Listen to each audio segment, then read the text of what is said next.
Continuamos, amigos, en Universidad Somos Todos. Nuestro invitado de esta parte del programa, el profesor Mario Bonucci Rossini, rector de nuestra universidad, quien ha compartido pues un poco y mucho pues de su experiencia en el tema de admisión, que es el tema que nos ocupa hoy. Son 36 años, porque antes de trabajar en admisión trabajaba en registro estudiantil de ingeniería. Fue director de Ori Ingeniería, ciertamente. Y tengo además el honor de haber compartido con Dolores Cuiña, con Segundo Quirós, la creación del programa automatizado de nota que después dio origen al CIRE. O sea, formo parte de la historia, ya estoy viejo. No está viejo, lo que pasa es que nació antes que otro, nada más.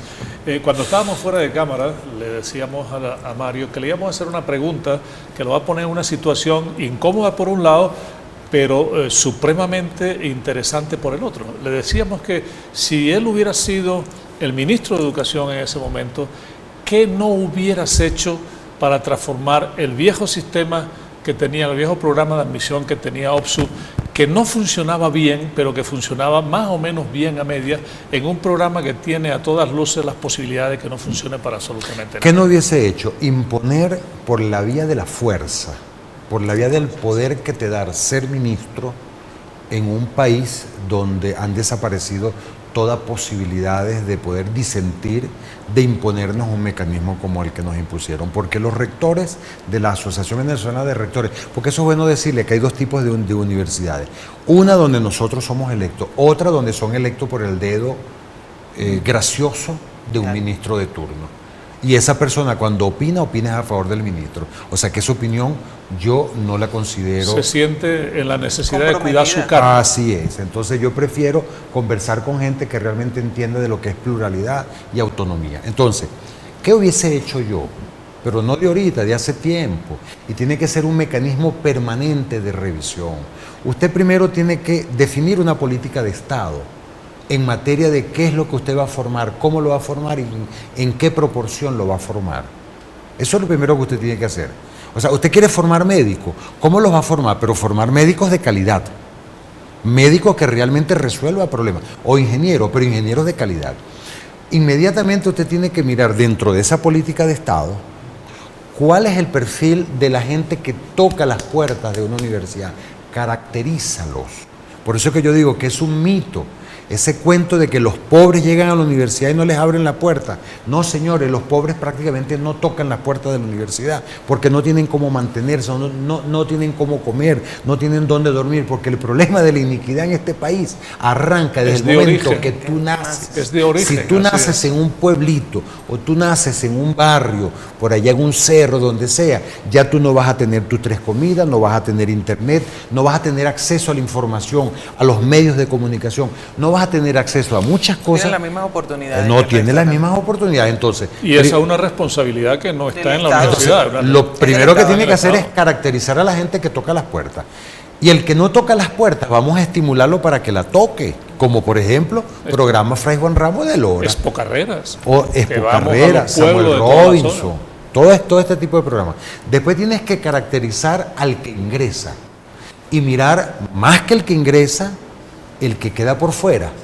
Es una responsabilidad como país saber qué hacemos con los estudiantes. Si 500.000 estudiantes están solicitando admisión a la universidad y tú asignas apenas 300.000, ¿qué haces con los 200.000 que te quedan? ¿Cuáles son las fuentes de empleo, el primer empleo que tiene para los estudiantes? El problema no es solamente de admisión. Bueno, después que resuelvas ese problema y ver qué haces tú con esos estudiantes, concéntrate en la gente que entró. ¿Hay algún sesgo en la gente que entró? ¿Dejaste a alguien por fuera que realmente tiene potencial para desarrollar destrezas y habilidades? Entonces empieza a diseñar mecanismos complementarios. ¿Cómo cuáles? Como estas pruebas de admisión que tienen que definir aptitudes, tienen que definir esas habilidades y destrezas. Por ejemplo, si usted quiere ser odontólogo, usted tiene que demostrar que puede manejar cosas con habilidad y motricidad fina. O sea, tiene que saber manejar cosas pequeñas. Si usted quiere ser arquitecto, usted tiene que demostrar habilidades para imaginarse cosas en el espacio. Si usted quiere ser ingeniero, tiene que mostrar que tiene habilidades para abstracciones matemáticas, para llevar hechos de la vida real a una fórmula matemática, y así sucesivamente. O sea, esas son las cosas que hay que hacer.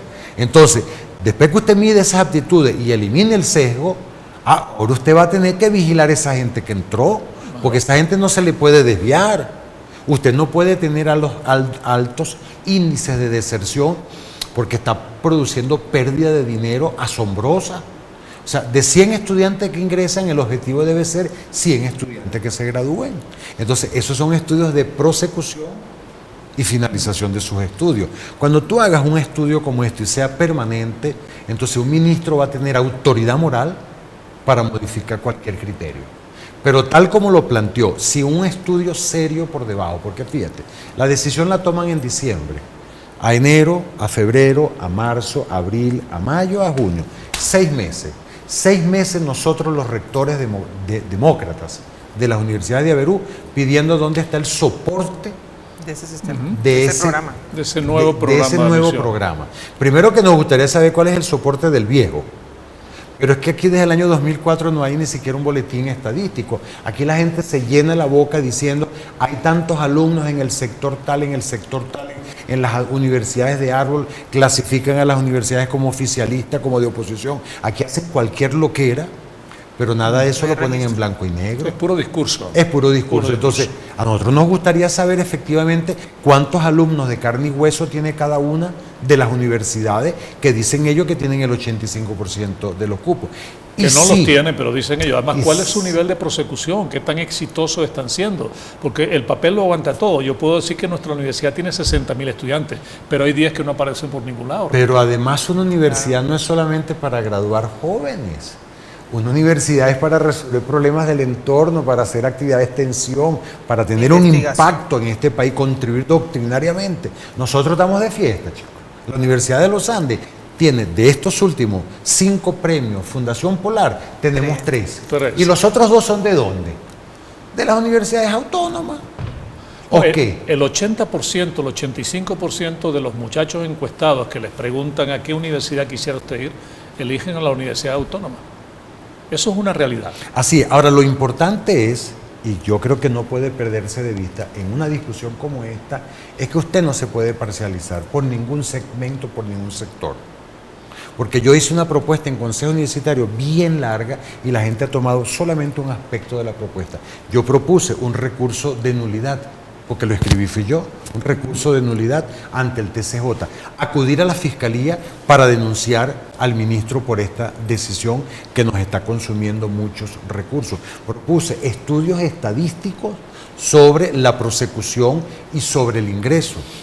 Pero además que se hace una propuesta de inscribir a esos estudiantes, que por cierto la propuesta resultó que es nula, está negada porque necesitaba 18 votos y obtuvo 12 votos nada más. Fue un error del rector en ese momento. Pero la propuesta que hace el rector es una propuesta bastante completa y bastante coherente, porque yo le pregunto a quienes nos oyen, quienes nos escuchan, que dicen, es injusto que usted deje por fuera a los estudiantes de liceos privados que tienen 19 y 20 puntos de promedio. ¿Y no le parece injusto dejar por fuera a un muchacho de 10, 12 puntos de estrato socioeconómico bajo? Es que el proceso de reflexión tiene que ser completo y lo que hay que atacar no es al estudiante que fue asignado. Él no tiene la culpa. Hay que atacar es a este ministro, al sistema que y a este CNU que por esta mayoría circunstancial atropellan a las universidades democráticas. Sí, fíjense, queridos amigos, con el nuevo sistema, el nuevo programa de admisión que ocurre. ¿Y qué ocurría antes? Con el viejo programa de admisión, los muchachos que tenían entre 10 y 16 tenían los chances muy bajitos de entrar a la universidad autónoma, porque la asignación tenía en el índice un 90% de peso en las notas de bachillerato. ¿Y cómo entraban esos muchachos de 12, 13 y 14? Entraban a través de los programas universitarios, entraban a través de las pruebas de admisión, de los atletas, de los artistas, ¿verdad? De los muchachos que provienen de las comunidades indígenas, el programa Fray Juan Ramos de Lora. Ellos sí tenían la oportunidad de entrar. Con este nuevo sistema, no solamente perjudica a los muy buenos, sean de donde sean, vengan de donde vengan, porque le pones un promedio muy pequeño, o sea, un porcentaje muy pequeño. pero además perjudicas a los muchachos que tienen buen rendimiento y les estás mandando un mensaje que es completamente equívoco. Le dice, usted no tiene que estudiar, lo que usted tiene que hacer es llenar una encuesta donde usted diga que usted es pobre. Además, estigmatizan la pobreza como si fuera algo que el muchacho no ha heredado de cuna, como si fuera la culpa del muchacho, y que ser pobre y ser inteligente están en los lados contrarios de la ecuación, y eso no es verdad. Estoy tratando de recordar cuál debe haber sido mi promedio de bachillerato, pero cosa que yo recuerdo, en quinto año no era tan malo, pero yo me imagino que segundo, tercer y cuarto año, por todas las travesuras que yo hacía, yo debo haber sido maloso. Pero maloso. Tú no hubieras tenido jamás el chance de ingresar. No hubiese tenido chance, pero ingresé a estudiar ingeniería y me gradué el equivalente a un cum laude, que en aquella época no existía. No nos daban, bueno, yo no llegué allá, pero no nos daban esas cosas. Bueno, es que yo fui quien el que creó esa forma de cum laude desde la secretaría. Pero yo salí cum laude en ingeniería y en 9 semestres, pero era un estudiante pobre y con bajas notas. O sea que lo que quiero decirle es que las notas a veces no es un indicativo. No lo expresan todo. No lo expresan todo, señores, pero sí es el mejor predictor. O sea, si tú tienes un predictor que dice el 80% de la gente con buenas notas sale bien, oye, ojalá en investigación en esta área es difícil, pero tú con que digas, mire, hay un porcentaje de 30-40% de correlación entre las notas de bachillerato y las notas de la universidad, eso es bastante. Mira, el laboratorio de psicología de esta universidad ha hecho uno de los trabajos más interesantes que hay en materia de admisión, porque trabajaron el tema de motivación al logro. Cuando tú tienes una casa donde tu papá, tu mamá, tus hermanos, tus vecinos te dicen, tú tienes que ser profesional, tú tienes que progresar, tienes que estudiar, tienes que ser esto. La única herencia que te voy a dejar son los estudios. Aunque parezca mentira, eso va moldeando una personalidad y va moldeando algo que se llama motivación al logro, que tú lo acabas de decir.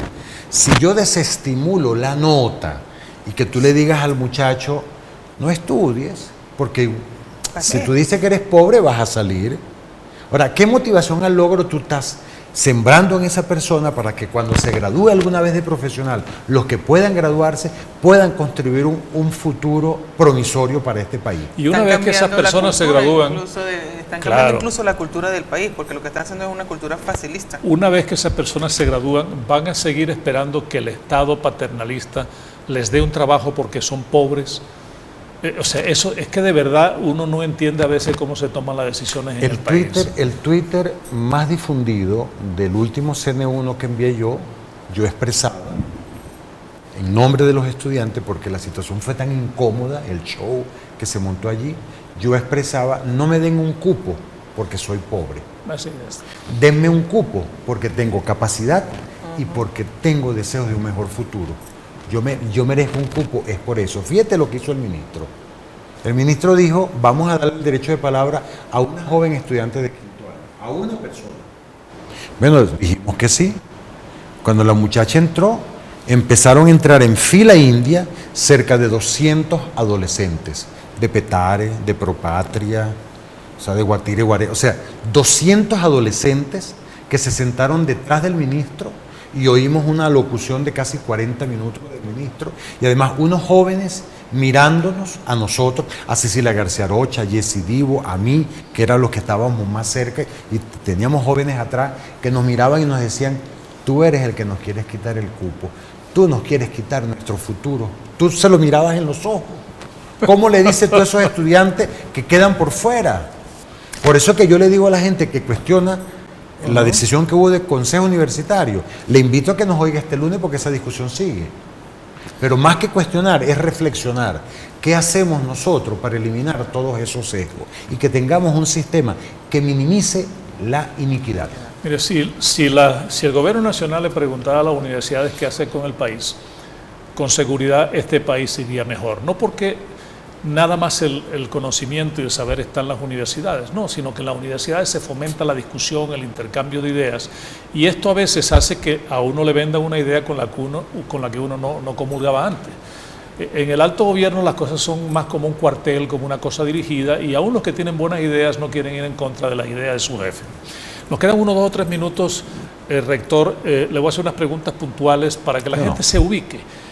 ¿Hay terreno legal sobre lo cual pelear a pesar de cómo está la justicia en Venezuela? Estoy convencido totalmente que la decisión del ministerio, porque hay que decirlo que es del ministerio, es ilegal, es irrita, pero lamentablemente nosotros en el año 2009 introdujimos un recurso de nulidad de la Ley Orgánica de Educación y todavía no tenemos resultado. Tenemos 7 años y medio, ya vamos para los 8 años en nuestros cargos porque no hemos podido hacer elecciones y no es porque no querramos. Es porque no los impide.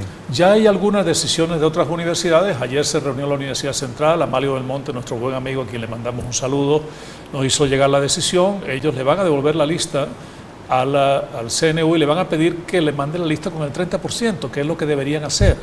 Sobre el otro porcentaje que envió la OPSU, siempre nos podemos sentar a conversar, siempre podemos conversar, ¿verdad?, pero conversando también sobre ese sistema nuevo de admisión que están creando, que realmente en lugar de resolver los problemas de la juventud venezolana, lo va a empeorar. Hay una realidad que no hemos dicho, José. De 100 alumnos que asigna OPSU, se inscriben 30 o 40, tú lo sabes. Es correcto. O sea que en la primera inscripción usted dice, yo voy a hacer una sola inscripción y de 100 alumnos se van a inscribir 30 o 40 y ya no se inscriben más. Y es por ello que yo hacía la propuesta el día lunes, que la gente mal interpretó. ¿Qué es lo que significa? Que el Sistema Nacional como mecanismo de admisión, donde todo el mundo participa, donde hay gente que está en Ciudad Bolívar y dice yo tengo ilusiones de ser ingeniero en la ULA, pero que cuando le llegó el momento no tiene dinero ni cómo trasladarse no va a venir a inscribirse. Entonces, esa es una gran debilidad que va a producir una distorsión, que no sabemos ni de qué tamaño va a ser la distorsión. Por lo tanto, yo creo que esta universidad ya tomó postura al respecto, un recurso de nulidad por la vía de los hechos, acudir a la Contraloría y a la Fiscalía, hacer trabajo de investigación. Ya esta universidad ha tomado medidas al respecto. Este lunes tiene que tomar medidas sobre qué hacer con el 30%, porque nuestra política de admisión, en su artículo 8 dice que el 30% le corresponde a la OPSU. Por lo tanto, la decisión del lunes pasado, a pesar de ser yo el proponente, fue negada y no fue aprobada. Violenta el reglamento de admisión, entre otras cosas, y pasa por encima de las facultades en la decisión del tamaño matricular. Porque lo que la gente se pregunta es qué ocurre si en lugar de mandarnos el 70%, que fue lo que nos enviaron, nos envían el 100% y nos quitan todos los programas compensatorios y todos los programas envían el doble o el triple. O sea, realmente en términos educativos la imposición es un mal negocio. Es mejor sentarse a conversar y a consensuar. Ha sido un programa súper interesante, señor rector, compartir con usted este tipo de cosas que sin duda le interesan a la población venezolana. Y para despedirlo le voy a decir una cosa. Si la OPSU sigue en su pretexto de imponernos todos los cupos, el tamaño de la Universidad Autónoma Venezolana se va a reducir a menos de la mitad en 2 años. Esa es la realidad. Entonces, en vez de tener más estudiantes, vamos a tener menos estudiantes. Hacia allá es donde yo iba. De cada 100 estudiantes se inscriben 30 o 40. Así es. Eso es lo que va a ocurrir. Muchísimas gracias, profesor.